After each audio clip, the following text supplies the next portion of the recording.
Dan Flanagan is a lawyer and a friend of mine, and he writes amazing crime novels. His Peter O'Keefe detective series is a must-read for fans of noir, action, and suspense.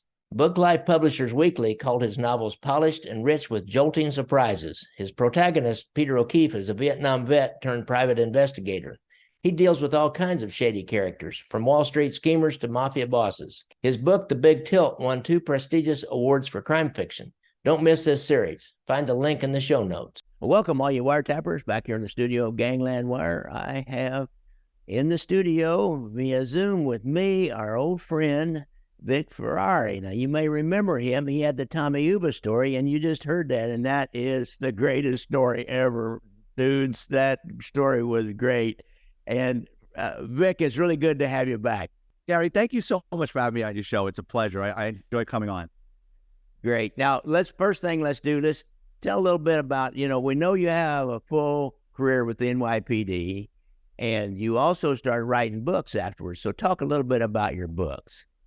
Yeah, my name is Vic Ferrari. I'm a retired 20-year member of the New York City Police Department. I worked in a lot of different units. When I retired from the NYPD, I started writing down my stories, and I've written a series of books, 4 of which are behind-the-scenes look into the New York City Police Department. So if you like true crime or want to know the bizarre and crazy things that happen behind the scenes in the NYPD, I have NYPD Through the Looking Glass, stories from inside America's largest police department. Grand Theft Auto, that's everything you wanted to know about the stolen car industry. The NYPD's Flying Circus, Cops, Crime, and Chaos, and NYPD Law and Disorder. They're all on Amazon, $10 paperback, $2.99 ebook download.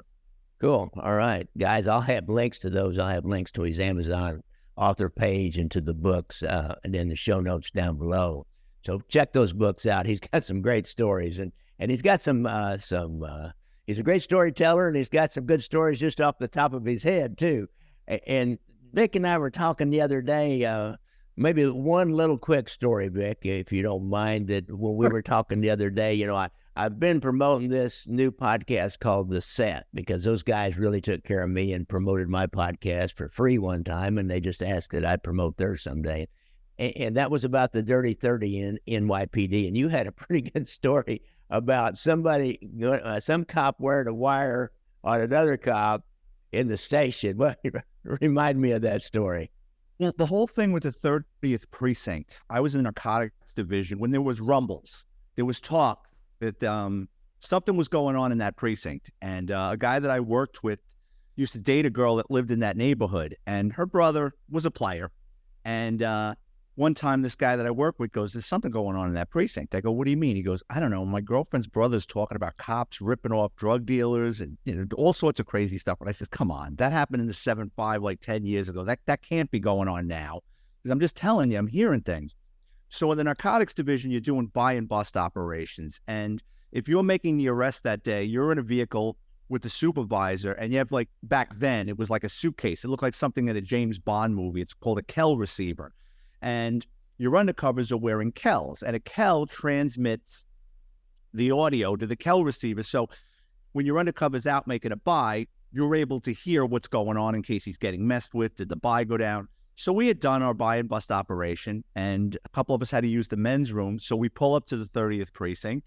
We're just about to get out of the vehicle to go into the station house, and the Kell lights up, and you hear chatter in the locker room.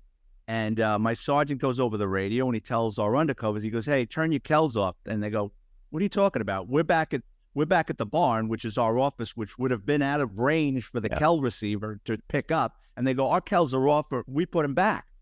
So where is this sound coming from? And we're hearing, like, gossip and going on in the station house. And we're like, oh, shit, someone's wearing a wire in the locker room, and we're picking it up. So my sergeant looked at us. We looked at him. He put that car in reverse, and we got the hell out of there because it was like, to us, we knew something was going on. And another story I told you, in narcotics, you're locking up 10, 15 people at a time, right? So this particular day, I had the prisoner van. It's like a panel truck. And we drop off a bunch of these prisoners that we had locked up, and they had been processed at the 2-5 precinct up in Harlem. And 2-5 or 2-6, it doesn't matter. So we drop off these prisoners. We leave. We're about a half hour later. I look in the back of our van, and I see a pair of sunglasses. The quickest way to get a civilian complaint in the NYPD is over property, because someone says, hey, my sunglasses are missing, my keys are missing, the cops threw out my wallet. I turned to the guy I was working with. I says, I know it's going to be a pain in the ass. Let's go back to the precinct and find out who owns these sunglasses. I'll just go into the cells, whose glasses, someone will say they're mine, thank you. We drive back to the precinct, and the cop that's watching the cells is like white as a ghost. And I said, I got to go in there and give, I got to see who owns these sunglasses. He goes, you can't. I says, why can't I? He goes, Internal Affairs is in there, and they're interviewing your prisoners. I said, he goes, they pulled all the narcotics prisoners out, and they're interviewing them. So that kind of, and we were doing buy and bust in the 3-0 precinct that day. So we knew, it's not us. There's definitely an active case going. And then when that thing, blew open, I mean, it was huge for the New York City Police Department. It was on the news. It was in the paper every day. Interesting. Well, thanks, Vic. Those are interesting stories. So, guys, check out The Set, S-E-T. I've listened to 3 episodes. I think they're just up to the 4th one now. It's engrossing. They got one of the cops that they turned on that. I can't remember his name now. Brown, I think. Anyhow, they turned one of the cops. They're interviewing him. I think he might have been the one wearing the wire that day, actually, Vic. Possible. So, crazy world. That by bus, I'll tell you guys one quick little story. We were doing by bus. Well, my squad worked with, I had a tax squad or a SWAT team, and we worked with the undercover narc. So they'd go out in the projects and they'd make the buy, and then they'd call us on the radio and say, that guy with the blue shirt and the blue hat or whatever on the corner of 13th and Highland just made a buy from him. So our guys had a van, and just a nondescript surveillance van, basically, only didn't have anything on the inside of it. So we pulled up next to them, and they would open the side door, and somebody just reach out and grab this buyer, the seller, and pull him in and slam the door shut and take off. So everybody else didn't know that this was going down. It was crazy. I was sitting there watching one, and I knew they were going to get him. And I was just sitting about 2 blocks up the street, and I see the brown van turn the corner, and I kind of looked away, and I looked back, and I'd seen the guy. And I looked away and I looked back, and the van was driving off, making a turn on up the street, and the guy was gone. It was like he just disappeared into thin air. This is working, dudes. This is working. Nobody knows that we're snatching these guys off the streets. So it's a lot of fun doing that stuff. A lot of action. Dangerous too, though, for those undercovers. So anyhow, Vic, let's talk some of your stories, some street stories from New York City PD. And we like the mob here. Any brushes you had against the mob? Well, I grew up in the Bronx, lower middle class family. I grew up in what's called the Throgs Neck, Pelham Bay area. And as a kid, I mean, I'm half Irish, half Italian. My dad's Irish. So, I mean, my father wasn't involved in the mob or anything like that. But like, you start seeing things and being exposed to things that later on in life you go, oh, that was totally mafia related. So I think it was like in 6th or 7th grade in middle school, one of the Italian kids would come around like every Thursday or Friday with the football sheets. So for those of you that don't know, it's a piece of paper and it's got every NFL game, and then beneath that, it's like every college game with the point spread. And you circle which team you think is going to win. And I forget how the payout goes, but if you pick 3 winners on a $1 bet, you win $10. I mean, it's better odds than Vegas. And, you'd fill out your sheet, you'd give the kid the money, you'd hold on to your sheet if you won. I mean, we were gambling in 6th, 7th grade. And then in high school, it got bigger. There was more stuff. It was almost like a Las Vegas night, and it was always an Italian kid. So his dad was probably either a mob associate or his uncle was. But I mean, the mob was making money off of kids in grammar school, well, middle school and high school. But like, we didn't see it as a big deal because it was only $1. And then in my neighborhood, there's different businesses that are locked up by the mob. And what I mean locked up is you can like private sanitation. You just can't open up a private sanitation company back then in the 5 boroughs and then compete with these guys because they're going to burn your trucks. They're going to beat up your drivers. And in some instances, a couple of owners out Long Island were killed because they were just bucking the system. It's the same goes if you own a pizzeria, right? And you open a pizza parlor, and the Pepsi guy shows up, and the Pepsi guy gives you a great deal. He's going to put in the refrigerated cases that say Pepsi on it. He's going to give you a Pepsi clock. And let's just say, for argument's sake, 2 liters of Coke, 2 liters of Pepsi at $2, and the fountain soda you get a great deal on the fountain soda, right? So one day, this guy comes in and he sits down, he orders a slice and he goes, "You got Coca-Cola?" "No, we got Pepsi." "I really like Coca-Cola." "Sorry, we got Pepsi." He goes, "My cousin's got the route around here. You should talk to him." Well, I did. And he wants $3 for a 2-liter bottle, 2-liter of Pepsi, and the fountain soda, it's not the same. "Yeah, but I really like Coke." "I don't know what to tell you." He leaves, right? Then one day you come into work and someone cut your awning up. You got like a vinyl awning overhang. Someone's tore it to shreds. And the guy comes in, he orders the slice again, and he goes, "What happened to your awning?" "I don't know. Must have been kids or it got hit by lightning. I don't know." "I really like Coke."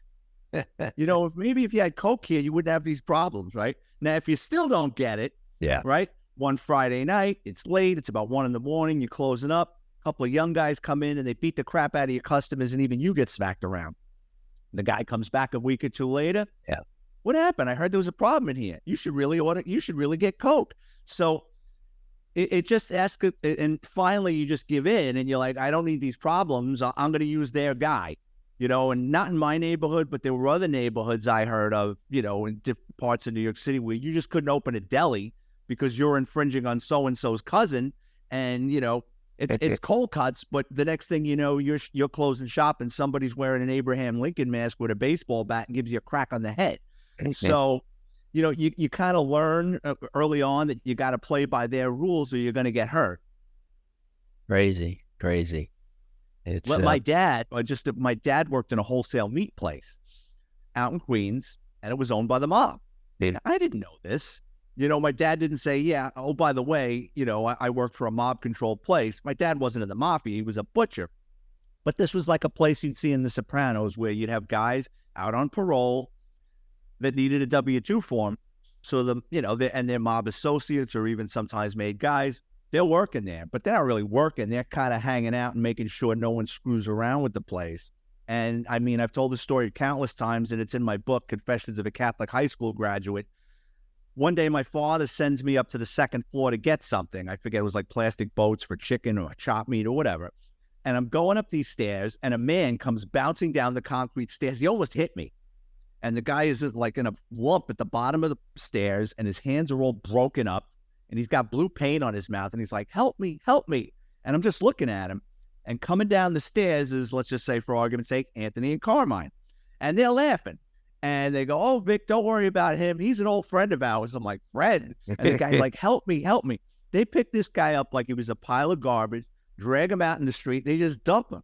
So I run up to my father. He's cutting steaks. And I go, "Dad, Carmine and Anthony just beat the crap out of this guy and threw him in the street." My father goes, "Just keep working. I'll find out what's going on. Just keep your mouth shut." So later that day, we're on our ride home. And I go, "Dad, like, what was the story with that?" And he goes, "Some people just don't learn." And I go, "What do you mean?" He goes, "That guy's a shoplifter. They caught him here a couple of weeks ago, trying to steal some steaks. They smacked him around. They told him never come back. Today, he showed up and he tried to shove a slab of ribs down his pants. They brought him up to the second floor. They kicked the shit out of him. They broke his hands in a vice. The guy was screaming he wanted a drink of water, so they poured paint down his throat and threw him down the stairs."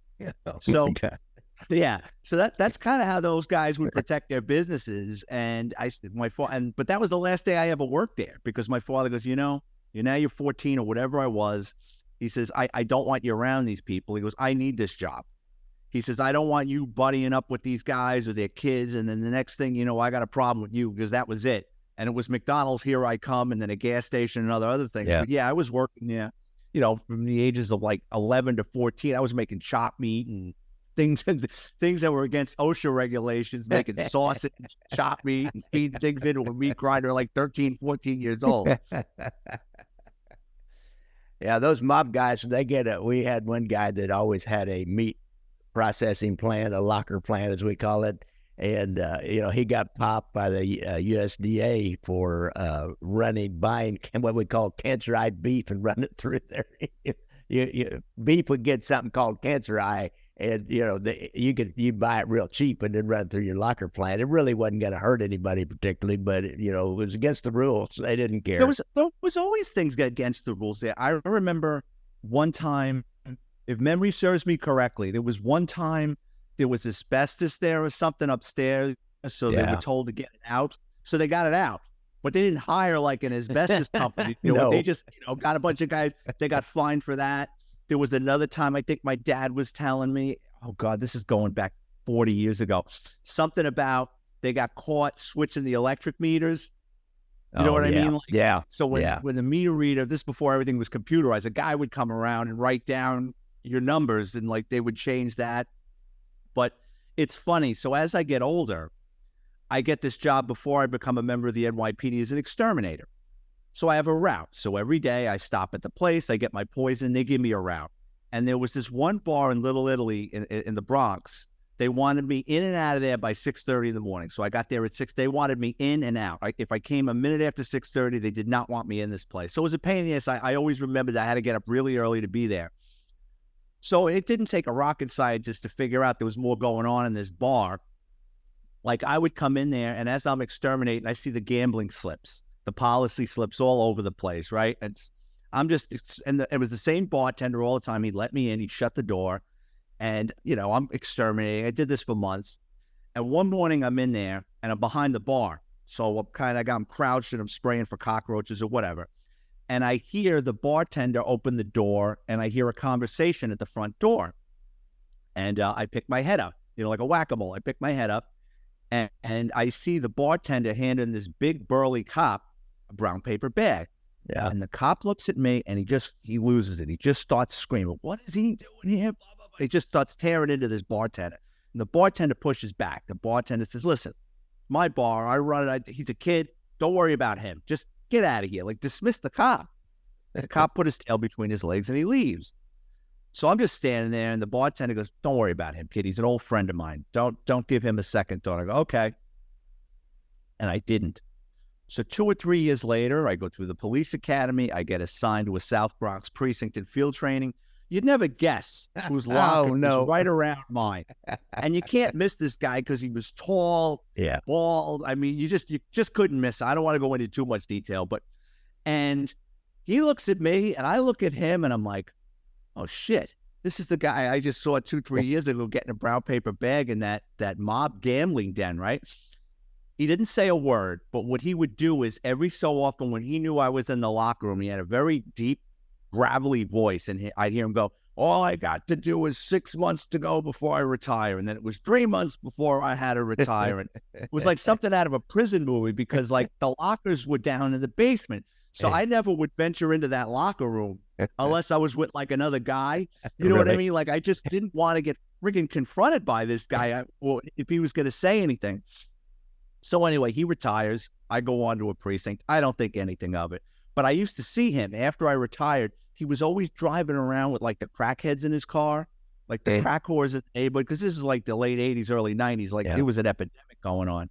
So I don't know, 7-8 years later, I'm in the narcotics division. There's a guy from that precinct that's in my team now, and he's an older guy. So I knew he would know him. And I forgot the guy's name, but I started describing him, and he goes, "Oh, yeah." He goes, "Oh, he was a dirtbag." He goes, "I believe everything you tell me." He goes, "He was one of these guys. He was getting called down in internal affairs all the time." He goes, "It was like a race against time. Was he going to get fired or was he going to get his pension?" He goes, and he just kind of squeaked out the door. He goes, "Yeah, he was no good." And, like I said, anything could have been in that bag. They could have been giving him free food. But there was something going on with him in that bar that he didn't want me to know about. And then when I saw him, like, he was really like giving me like some real hard vibes. Yeah. He was what we affectionately call a bag man, I would say. He was picking up for probably himself and maybe a couple of others, but I mean, it happens in every big city. It's not pleasant, but it does happen. I just had something in my head, and now it's gone out of my head.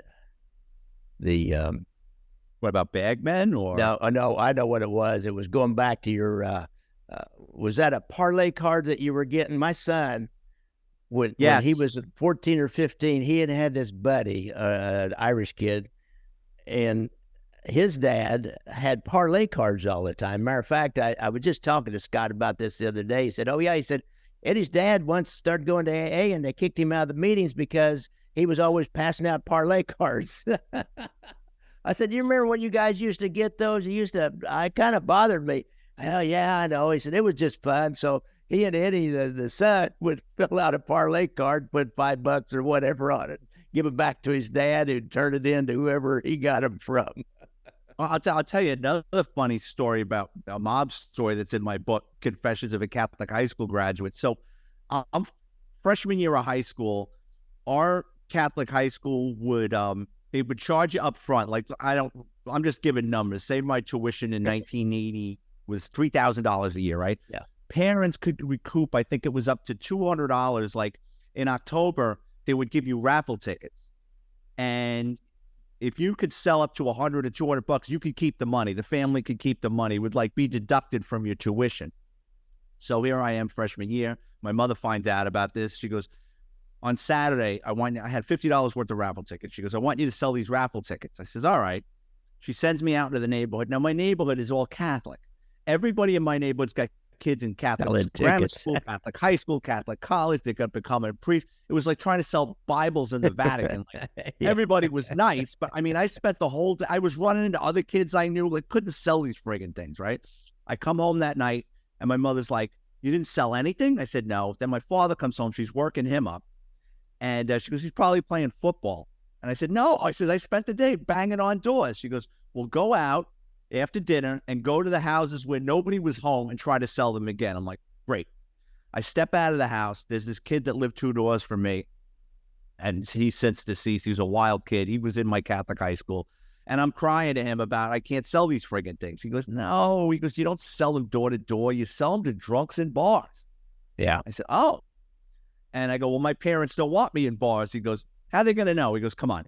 So he takes me to this Irish, rough and tumble Irish construction worker bar, right? We walk in, they're playing Irish fight music, and these guys couldn't hand me $1 fast enough to get me out of their face. Sir, can you? Yeah, here you go, kid. Here's $5. Sell $50, right? Go home. My mother's like, great, I told you, all you got to do is be vigilant and apply yourself. Like, yeah, if you only knew, right? She goes, great. Go back to school on Monday and get another $50 worth of raffle tickets. Oh, God. Now I'm getting penalized, right? Following week, I bump into my friend. And he goes, I'm not doing that again. He goes, you're off on your own. So I knew I couldn't go back to the Irish bar because I had just been in there and the bartender almost threw us out. Well, there was this other bar in my neighborhood, right? And I figured, well, I'll go there. And it always had the expensive cars parked outside. It's got the Italian flag on the roof. Yeah. The windows are blacked out. It's a mob social club, but I don't know, right? Yeah. I open the door and the sunlight goes in. It's pitch black in there. And the sunlight hits the bartender in the face, and he throws his hands up like Dracula. He goes, shut that fucking door. I'm like, oh, sorry. And I should have left. I walk in, and the bartender shout, what do you want? What do you want? And I hand him the raffle tickets. I go, I got to sell these, right? He goes, all right, here. He throws $20 at me, and I hand him the books. He goes, what? I go, you got to give me your name. He goes, Ronald fucking Reagan. Get out of here, right? So I don't know mobsters use aliases and don't, pay their taxes, right?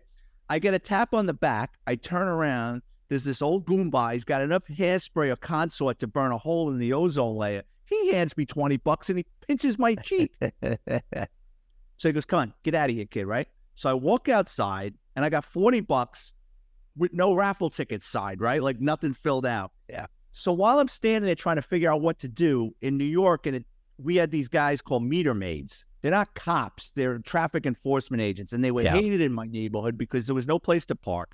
Everybody had a double park. And these guys would bang you with $40, $50 parking tickets. So while I'm standing out in front of this mob club, he's writing them for parking meter summonses. So I'm a smart ass. I go back into the bar and they're like, I told you to get out of here. I go, the meter maid's writing you tickets. I hold the door open. 4 or 5 guys come running out of the mob bar, right? The next thing you know, they're smacking around the traffic enforcement agent, right? He's on his ass. They take his summons book because he wrote down their license plates. They kick his ass, take his summons book, and they drive off in different directions, right? I think for me, it's a great day. I made $40 and I just watched a meter maid get his ass kicked. They were hated in my neighborhood. I go home and my mother goes, did you sell any raffle tickets? I go, yeah, I sold $40 for it. She couldn't have been happier, right? My father comes home. And my father knows his son. He knows his son cuts corners, right? He picks up the raffle tickets. And what I did was, because no one would give me their name, I wrote my name and address. Sure. That's what I do. Right? I wanted a basket of cheer. I didn't know what a basket of cheer was at 14 years old, but I wanted to win it. So I hear my father screaming, and you know how it is. When someone calls you by your full name, it's not good. You know, cops, parents, teachers. Victor Francis Ferrari, get down here. I come down the stairs, and my father's holding the raffle ticket. He goes, I'm going to ask you once, why is your name on those books? I says, well, they wouldn't give me their names. And he goes, who's they? Like, he thought I stole money.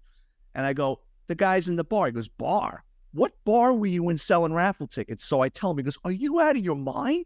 He goes, that's where racketeers hung out. He goes, there's probably somebody in the back getting their throat cut. And he got pissed off at my mother. He goes, that's it. I don't want you selling these goddamn things. He goes, if I got to work an extra day, you're done. That's it. And that was the last time I ventured into a mob social club to sell raffle tickets. That's a good one. Street stories from Vic Ferrari. That was a great one. You know, as you got along in your career and with the NYPD, like kind of one last thing, where were you? Like, were you still in auto theft? Did you stay there for a long time? Well, I bounced around a lot. So after field training, I go to a South Bronx precinct. It's all burnt out. There's a lot of Vietnam guys left over, and that precinct was a dumping ground. So you either screwed up somewhere else or you were a rookie cop and didn't have family on the job to get you to a desirable precinct. So I knew I didn't want to be there. So I put in for a borough-wide unit, and that was into the frying pan, into the fire, because what I didn't know was you had more old-timers that were making a lot of overtime. The borough sent in a lieutenant to be the hatchet man and really mess with these guys and force them into retirement and shake things up. And then the old-timers resented the rookies who didn't know any better that were doing their job. So then, you know, you're getting pushed around by the old-timers like, what are you making all these arrests for? Why are you writing your summit? Like, I've heard that. I got to get out of here. Yeah. Yeah. Oh, yeah. Well, there's a pecking order in the NYPD. So I bounced around. I worked in a lot of places. I worked in several precincts. I worked in the narcotics division. But my last 10 was in the NYPD's auto crime division. So chop shops, exporting stolen vehicles out of the country, junkyards, anything with stolen autos. All right, cool. That's what I thought. Yeah, when I first went to the intelligence unit, there's a bunch of old timers there that they had it made. In their mind, they had it made. They didn't have to do anything. They wear blue jeans and T-shirts if they wanted, you know, polo shirts, casual clothes, had slick cars. And I come in, and a friend of mine who I actually grew up with came in about the same time. He got there first, then he put in a good word for me, and we started working. So about a month into it, one of the guys said, hey, Gary, one of the older guys said, Gary said, you know, meet me over at this bar, you know, we'll have a drink after work. Well, back in those days, I was always up for a drink. And so we meet, and Lee Boys, we called him Lee Boys, you know, said, Gary said, you don't really need to work so hard, you know, here in this unit. And I thought, oh, I've seen this before, just a little bit on patrol, but not this direct. I said, I tell you what, Lee, I said, I'll work as hard as I want to work. And, you know, he just like, okay, finished our beer, and that was it.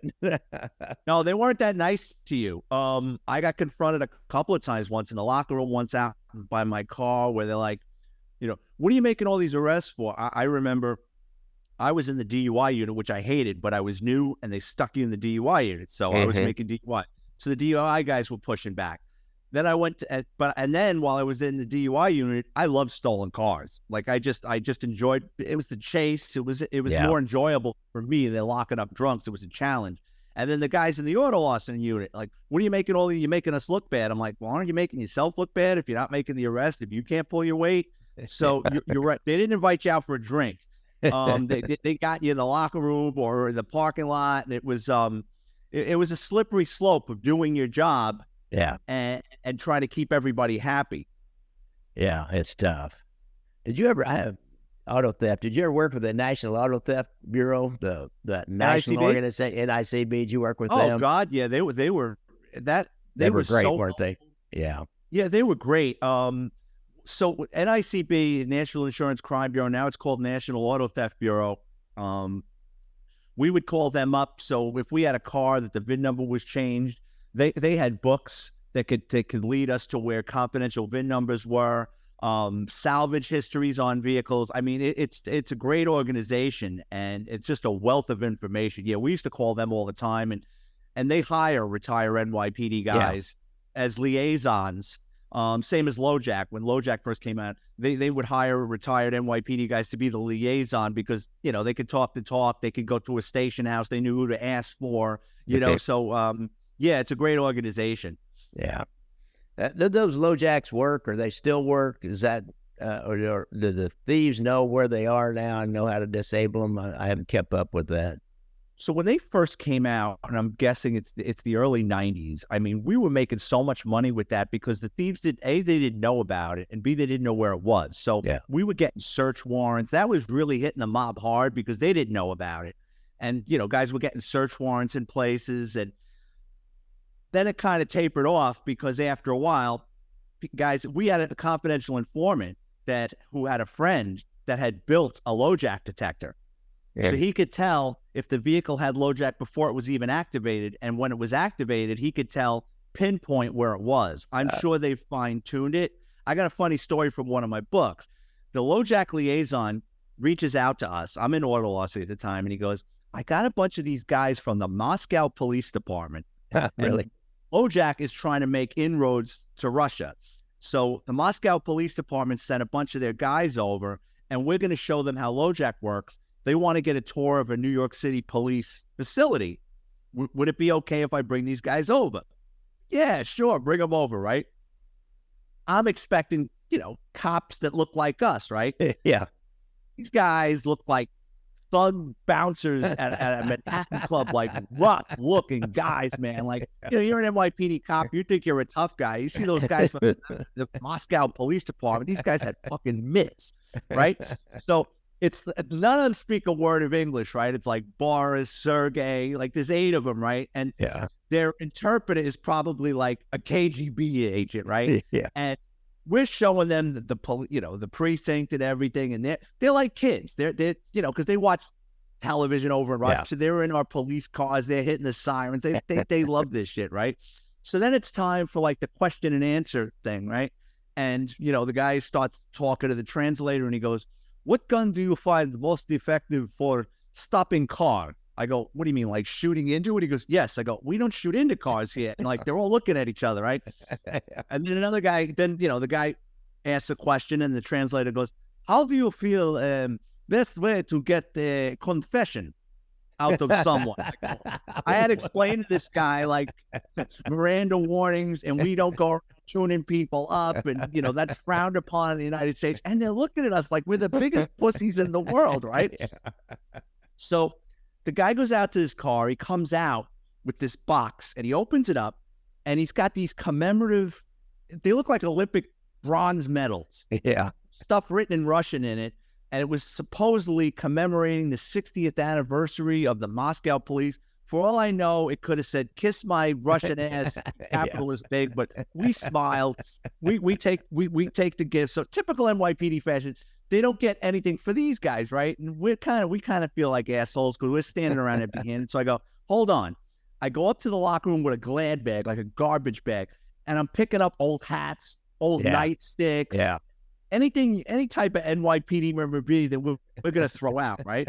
I bring it downstairs, and these fucking guys are fighting over it, like tearing open the bag, like these big, like they're putting on our hats. I had to make a second trip up to the locker room and beg guys, "Could you give me your old nightstick? Can you give me this? Can you give me an old shirt?" These guys ate it up. And you want to hear another story about a guy coming from another police department? Yeah. I know. So this is years later, I'm in the auto crime division, and I hear 2 detectives arguing with their sergeant. And I kind of got my ear pinned up, and the sergeant's going to them, "You don't got to marry the guy. Just take him for a tour of the city." So there was this guy from the Tokyo Police Department. He was in New York, and they were putting him with different units for the day. Yeah, we've had that. They wanted him to go out with 2 detectives from the auto crime division. These 2 detectives wanted no part of giving this guy a tour of the city.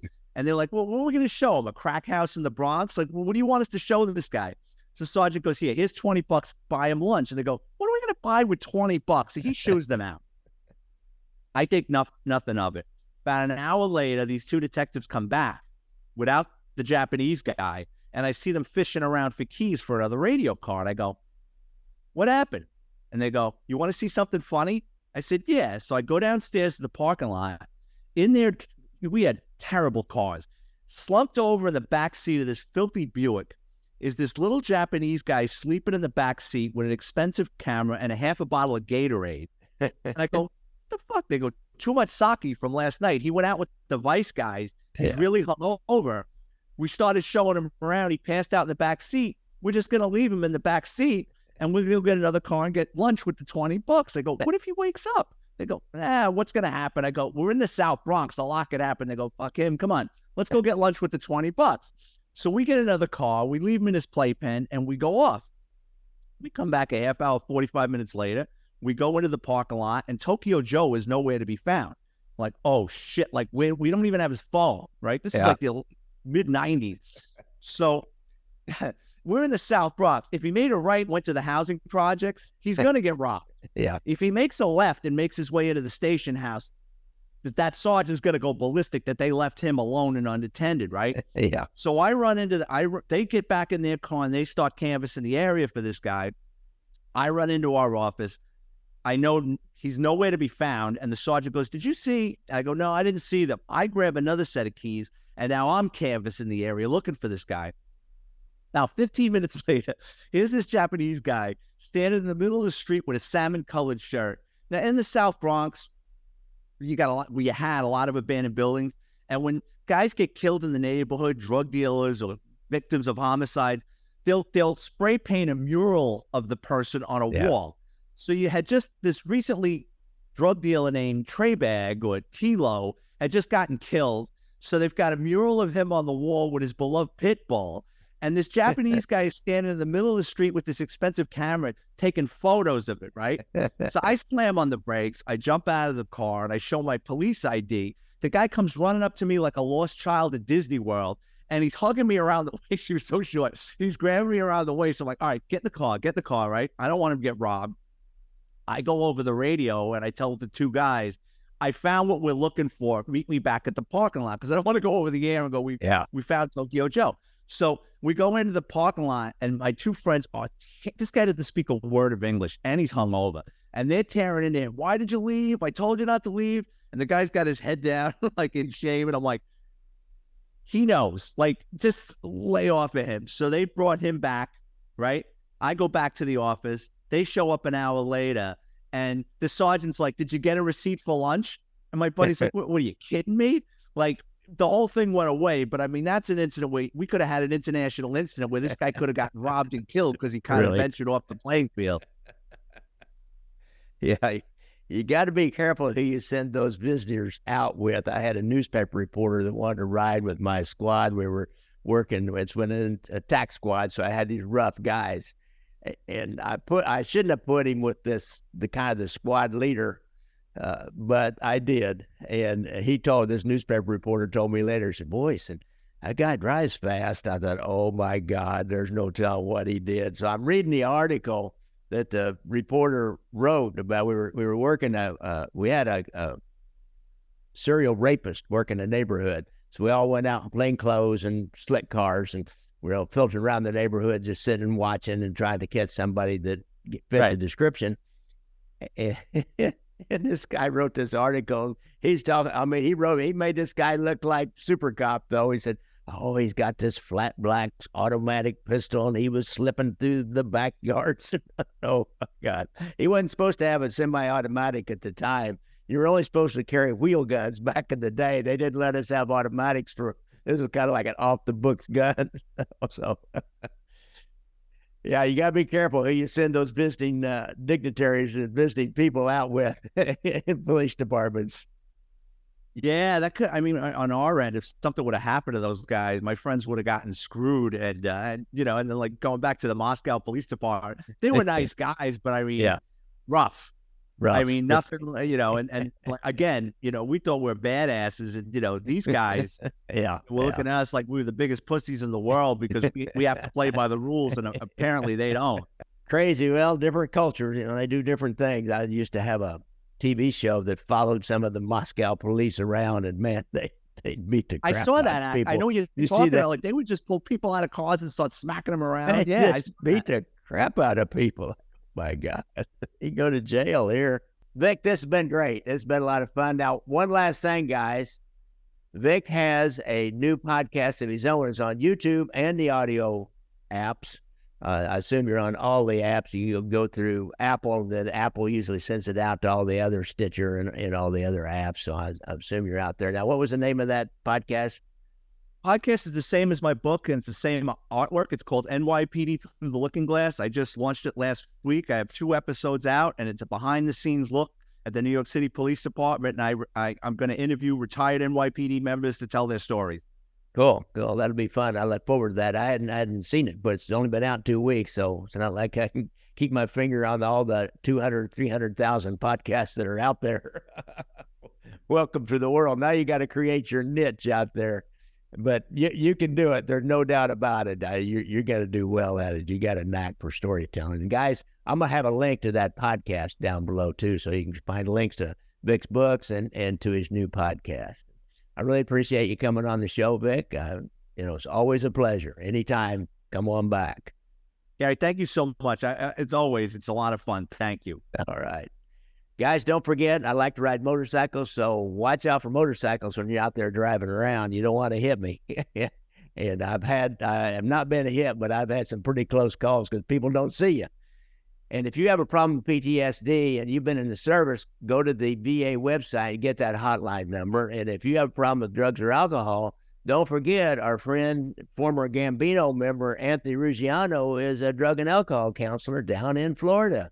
So you could go down there and you could have a real deal mob guy be your drug or alcohol counselor. And he has a hotline on his website too. I think it's maybe AnthonyRuggiano.com, or just start Googling around looking for Anthony Ruggiano. Thanks a lot, Vic. Anytime.